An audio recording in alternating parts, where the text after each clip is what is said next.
Hello everyone, আসসালামু আলাইকুম। কেমন আছেন সবাই? আশা করি সবাই অনেক অনেক ভালো আছেন। আলহামদুলিল্লাহ আমরাও ভালো আছি। এই ক্লিপগুলো বেশ কিছুদিন আগের, মানে প্রায় মাসখানেক আগের। ফায়াজকে নিয়ে হঠাৎই একদিন বিকেলবেলা শুক্রবারে আমরা তার সোনাপির বাসায় যাচ্ছিলাম। ফায়াজ অনেক বেশি সোনাপিকে মিস করতেছে ইদানিং। সে সারাক্ষণ তার মামা আর সোনাপির কথা বলে। আর আমি ভিডিও এডিট করার সময় এই ক্লিপগুলোই আমার চোখে আবারও পড়লো। তাই ভাবলাম ক্লিপগুলো রেখে না দিয়ে ভিডিওতে অ্যাড করে দেই। সংসারের কাজ তো সবাই করে, কিন্তু কিছু কিছু কাজ যদি একটু গুছিয়ে সুন্দরভাবে করা যায় তাহলে দেখবেন আপনারও আর একঘেয়েমি লাগবে না। যেমন প্রতিনিয়ত ফায়েজের পাপা যখন আমাকে বাজার সদাই এনে দেয়, আমি সবকিছু খুব সুন্দরভাবে সাজিয়ে গুছিয়ে রাখার চেষ্টা করি। হয়তো বেশিক্ষণ সেই জিনিসগুলো সাজিয়ে গুছিয়ে রাখা সম্ভব হয় না, কিন্তু সুন্দরভাবে যখন রাখি নিজের কাছেও ভালো লাগে।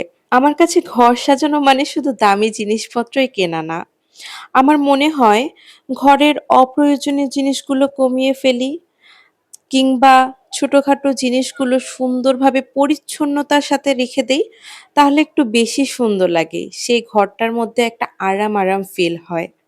যেহেতু সংসারের প্রত্যেকটা কাজ আমাকে একাই করতে হয়, পাশাপাশি ফাইয়াজকেও সামলাতে হয়, তাই আমি একদিকে রান্নাবান্না বসিয়ে দেই, আরেকদিকে ঘর গুছানোর কাজগুলো সেরে ফেলি।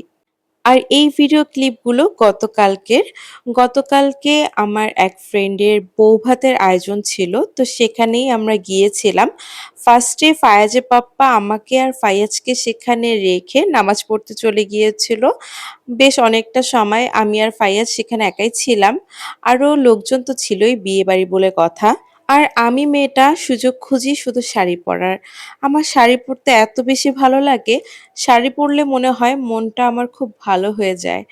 যাই হোক, শাড়ি পরে সাজুগুজু করে বিয়েবাড়িতে গিয়েছিলাম। ফাইয়াজ তো এখন অনেক চঞ্চল হয়ে গিয়েছে।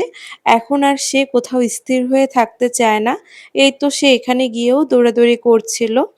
আর আমার ফ্রেন্ড আর ফ্রেন্ডের ওয়াইফকে তো আপনারা দেখতেই পারছেন। সবাই তাদের জন্য দোয়া করবেন এবং আমিও মন থেকে দোয়া করি তারা যেন দাম্পত্য জীবনে অনেক অনেক ভালো থাকে। অনেক অনেক শুভকামনা তাদের জন্য। আর এই ক্লিপটা আজকে সকালবেলার। আমি গতকাল তাদের বিয়ে প্রোগ্রাম থেকে ফিরে এসেই আমার প্রচন্ড মাথা ব্যথা ছিল। আজকে সকালে ঘুম থেকে উঠেও আমার অনেক মাথা ব্যথা ছিল। আমি এর মাঝে আমার নিজের ফেসটা একটু দেখছিলাম ক্যামেরায়, আর হাত দেখাচ্ছিলাম, হাত পুড়ে গিয়েছে।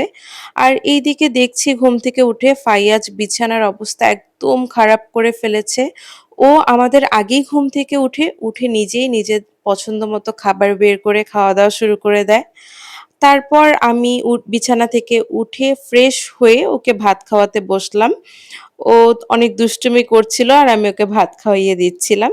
তো আজকের ভিডিওটা এই পর্যন্তই। ভালো থাকবেন সবাই। আল্লাহ হাফিজ।